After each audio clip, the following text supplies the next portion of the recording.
the BTK has been able to push on forward. Hoon meditating, laying on the couch. He knew the entire time. And right now, both sides at equal footing, a chance to claim that crown for North America. All right, so do you think if BTK wins, Hoon will get up? Do we think he will get up if BTK wins? Or will he'll just close his eyes and go to sleep at that point? He's like, all right, it's finally time to rest. Coming into this game, though, looking at the drafts, I'm wondering, it already looks like it's getting pretty aggressive early on, and it does look like Shark is going to take the Gatad and Fried Chicken with that Cho and the XP. Yeah, and Shark, we do have a little bit of a CC going on to Mark Cutie. He's going to dash himself to safety.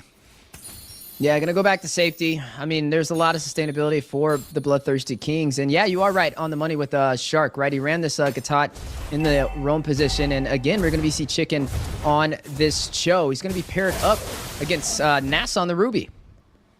Yeah, Basic doing a good job at freezing lane up there, trying to keep it on his side. Bazia not falling for the tricks. I'm wondering, I feel like mid is going to be so crucial in this game. Shark and Hoon, Mark Cutie, Cole World. It's been the matchup of the season. And honestly, both of them, it finally feels like BTK, their mid is rotating very well. Cloud9 as well. Cole World on this raft. We know how fast he moves around. We know his plan with this hero. Man, and doing such a good job of kind of reading some of these. I know in the last game that Mobazane played Paquito, I was kind of wondering about some of these kills that Mobazane was kind of trying to initiate. He didn't get the kill. They were mostly assists. Ooh, we're going to go ahead and start a fight here. Yeah, G-Kondo from Chicken may be the opportunity, but both sides fighting it out. The Lantern dropping down, and Zane able to get the retribution for the Bloodthirsty Kings. Hoon will punish best player. Marquita responds back, finding Hoon. That'll be a 1-for-1 trade and a turtle over to the Bloodthirsty Kings. That is a good trade for BTK right there. You get a little bit of gold, and the most important thing is you get the kill on the best player. Yeah, and that's already going to, that's the frustration's going to start setting in. They have really kind of honed in onto best player, and this is what I was kind of waiting to see from them too, especially with the focus that Cloud9 put in on the early stages of this series against Mobazane, being able to find him, being able to isolate him. Here, they're really kind of honing in down onto best player, especially because he has such a good early game spike when it comes to that Julian. You shut him down in the early game, there's not going to be much that hopefully he can do toward the mid and late game. Yeah, and right now, speaking of these pickups, right, we know the Lantern can be very aggressive in the early phase. It can pretty much zone out an entire team. But Mark Cutie, he has this Valentino. We got to look at what ultimate he's going to use. Does he go in for the Way of the Dragon? Does he go for the AOG? Or does he go in for that Crimson Beacon, right, to be able to have that AoE damage to pretty much zone out the side of BTK? Yeah, I think Cloud9 here, I think they just need to take this, not be scared to take this game slow, not be scared to let this play into the, maybe even the 15-minute mark. I feel like we've seen it time and time again that Cloud9 plays very comfortably when there's a bunch of towers down on the map, plays very comfortably when, there's plenty of space to move around and everyone's got a lot of items. I really feel like Cloud9 needs to look for that type of position in this final game. Yeah, we've talked about where they shine, especially when it comes to macro, when it comes to the synergy. They've been able to really kind of slam down onto BTK. These last few matches, I've seen that same macro, that same synergy start to show its cracks, to the little bit of the frustration starting to show through here. Ooh, we have Mark Cutie with a possible flank. Yeah, they're going to look for the trade. They're going to go in for the side lane instead of the turtle play. A smart decision. Zia will be punished right there. Shark with the AOG a little late to the party, and you will see Zia pay the ultimate price. But on the turtle, BTK looking to possibly get this trade, and it looks like they may be able to get it zoning out Nats on top of that. BTK gets turtle, but honestly, I like gold. I like getting the gold laner. I like getting the gold plating. I feel like Cloud9, that's a big win for them. Well, yeah, and then they're doing exactly what they should have been, what we were kind of critiquing from BTK, where they just let turtles go for no reason. There was no answer. There was no reply. Here, Cloud9, they know that they don't have the advantage at the turtle fight, so they're going to go ahead, put that pressure onto the gold lane, get that gold plating, start to get Basic fed so that he can start being the nuisance he needs to be by mid-game. Yeah, right now, BTK, two turtles on their side, and when it comes to those win conditions, they thrive their chance of winning goes way higher, especially when they're able to take these turtles and to have the slightest advantage. But I'm right there with you. With Zia falling on the top side, it could be a little questionable for the damage she's going to be able to dish out in these engagements. And you can already tell Cloud9, they're willing to give up these turtles because they go for the pickoffs. Yeah, I mean, it's almost more than questionable, right? Because we saw last time Zia was on the 1-1, even after getting 3 items in, the damage wasn't quite there. I mean, yes, there was some threat, but it was tough. But this early on, taking a death, falling 500 gold behind basic, could spell trouble. So I think at this point, BTK, maybe look for a gank of your own up in that top side. Look for some pressure to slow basic down. Oh, and here, a little bit of CC on the Mark. Cutie just narrowly avoids the pull coming in from Hoon. Now starting to kind of readjust around the map. A lot of pressure here. Like I said, they've really kind of honed in on Zia now because of that last game. He was able to, even at the 16-minute, you waited for Zia to come online, still became an issue for the side of Cloud9. Here, they're not going to be taking those and making those same mistakes. Ooh, there goes the BMI and the Blazing Duet back to safety. Crossbow Tang, he found the weakness points in a matter of seconds, so both sides will trade equal damage. More of a defensive crossbow of Tang at that point. The damage still not quite there, but he does survive the gank. On the mid side, watch Hoon and Shark, man. They are moving. They're stinging all over the place, and that's a lot of times is one of the problems that I see with BTK currently. Hoon kind of hangs out a bit too much in the mid, but lately, these past couple games that they've been winning, he's been getting very involved. Yeah, and they're going to go ahead, start things up. Another turtle that just is unable to be contested by Cloud9. This time, not much of a response coming from them. I mean, and if they don't find a trade for a pickoff, then BTK is going to start scaling, and that could be the difference that Zia needs, especially falling that early. I mean, there already goes the DHS in his favor.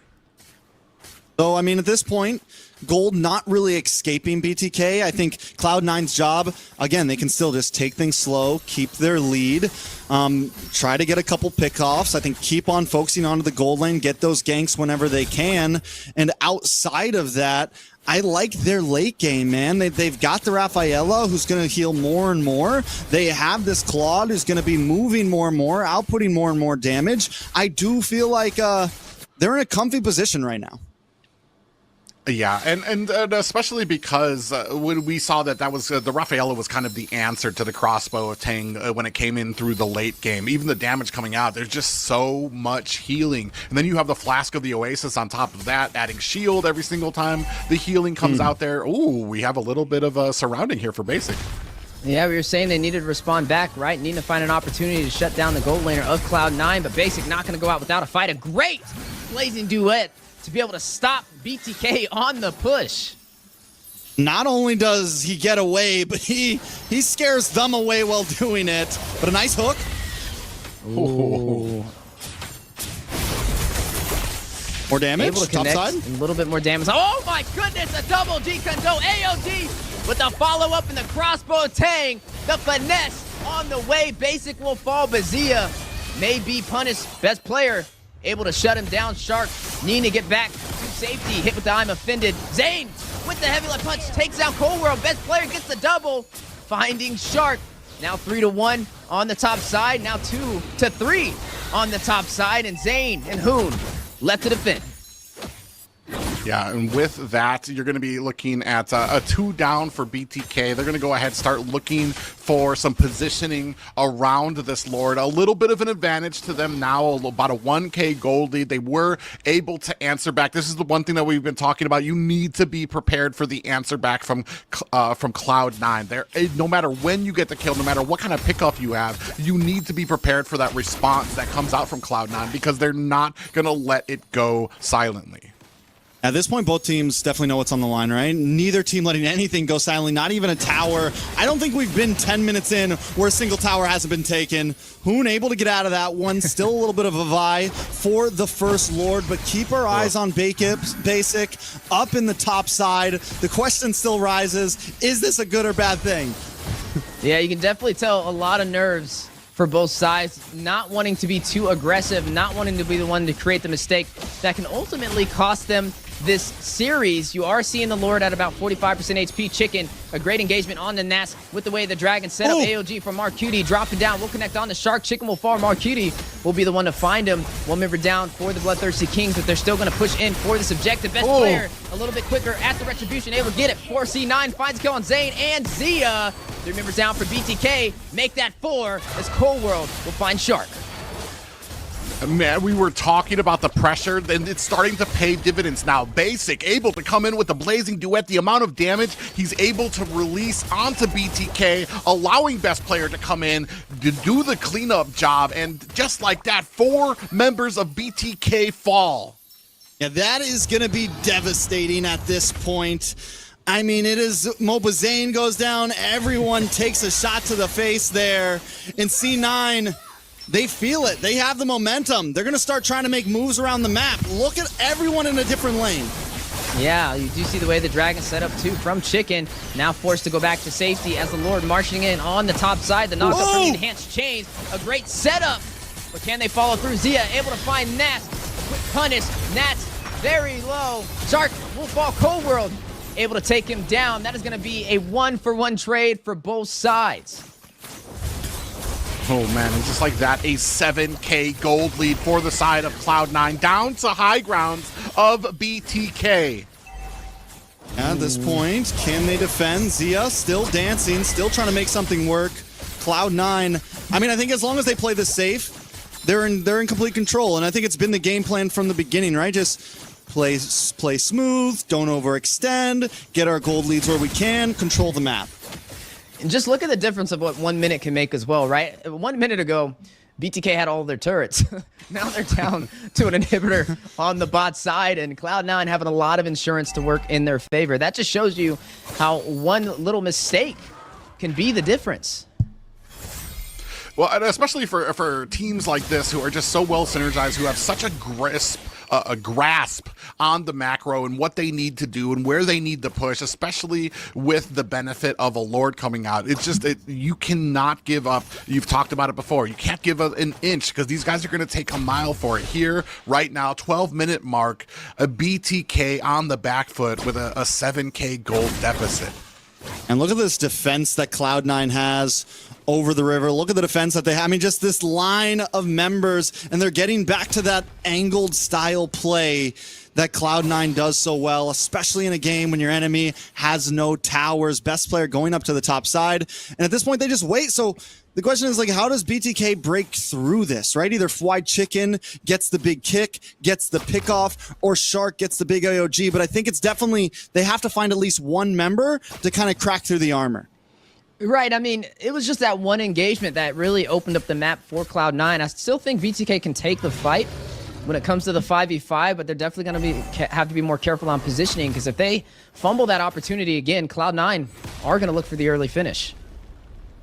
And you see right here, Fried Chicken dancing around Cold World here. I'm not even sure if he knows if he's in that bush, if he's cleared it just yet. Cold World very patient right now. I don't think I don't think Fried Chicken knows he's there at all. And Cold World, just like the patience is a virtue at this point. Hanging out, no vision, and there's the Cold World basic combo at the bottom lane once again.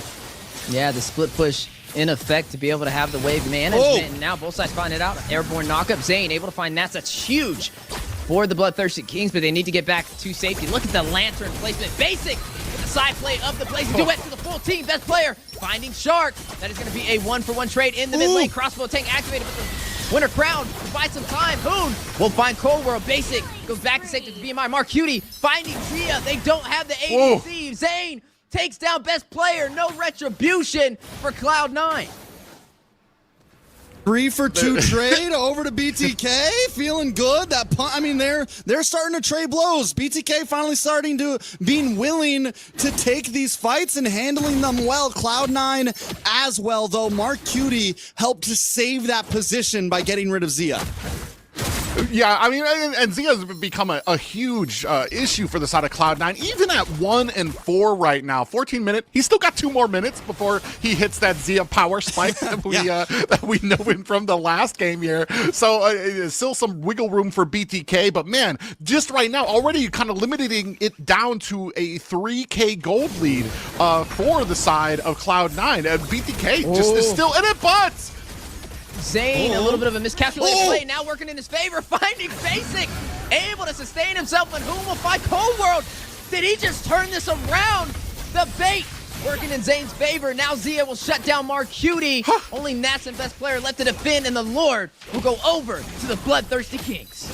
We're talking one punch, one hit, a millisecond, one moment for Mova Zayn to take out Basic and completely put this game into their hands.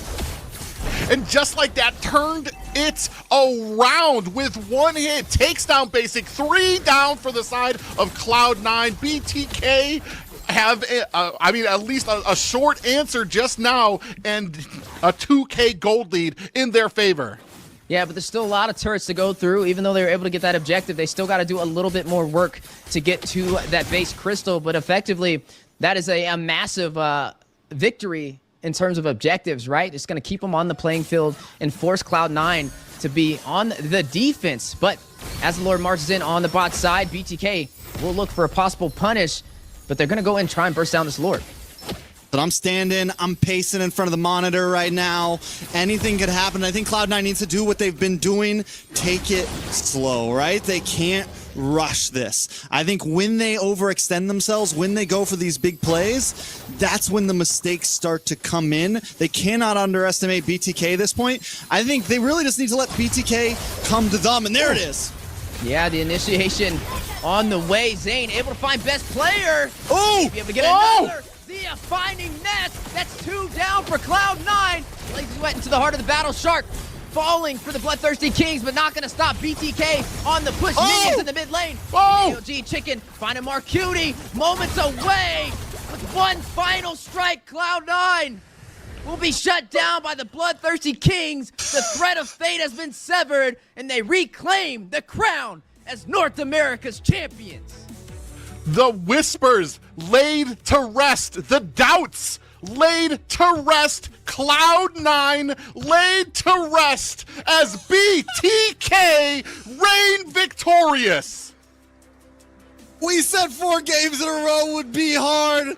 Every year, they do the impossible. The odds are stacked against them. But Mova Zayn with the pop-off, BTK with the pop-off right now.